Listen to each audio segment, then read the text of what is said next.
গাইবান্ধায় শীতের আমেজের সাথে জমে উঠেছে পিঠাপুলির উৎসব। তবে আগের মতো গ্রাম বাংলার ঘরে ঘরে নয়, পাড়া মহল্লা আর রাস্তার মোড়ে মোড়ে শীতের পিঠা তৈরি আর বিক্রির ধুম পড়েছে। মৌসুমী পিঠার কারিগররা বলছেন, শীতের এই সময় সুস্বাদু পিঠার স্বাদ নিতে তাদের দোকানগুলোতে ভিড় করছেন সব বয়সী মানুষ। শামীম আল শামসের তথ্য ও ছবিতে বিস্তারিত। শীতের সকাল কিংবা সন্ধে থেকে রাত পর্যন্ত পিঠার দোকানগুলোতে ভিড় লেগেই থাকছে।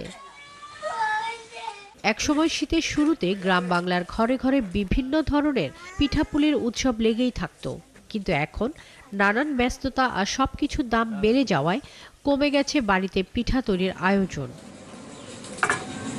সেই জায়গাটি দখল করে নিয়েছে মৌসুমী পিঠার কারিগররা।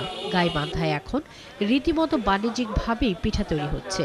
এমন ভাগা বানাতেছি, বেচতেছি, এখন তো বুদ্ধি নাই, এটা দিয়ে তো চলে না, এখন তাও এখন চলার না। শীতের সময় যেগুলো করি ভাগা বানাতেছি, আর গরমের সময় বাসা বাড়ি কাম করি। শীতের সময় এটা বিক্রি হয়, তাছাড়া মনে করেন এটা শীত ছাড়া তো আমরা ব্যবসা এটা করি না। কারণ বেচা বিক্রি সেরকম নাই, আরো শীত পড়লে একটু হবে আর কি। চিতই পিঠার ক্রেতা সবচেয়ে বেশি। এর সঙ্গে থাকছে সর্ষে বাটা, ধনিয়া বাটা, মরিচ বাটা সহ হরেক রকমের ভর্তা।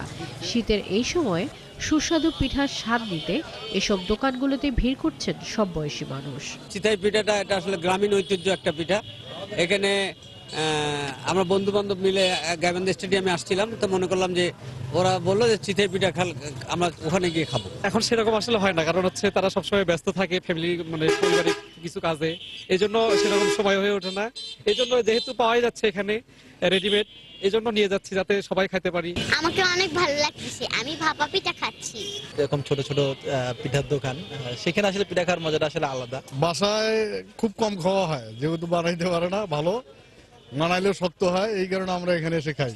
পিঠাটা ভালো, অনেক সুস্বাদু। আমি এখান থেকে খাই, আবার বাড়িতে আব্বু আম্মুর জন্য নিয়ে যাই। ঠান্ডার জন্যই তো শৈল নিয়ে হয় না, ছোট শৈল।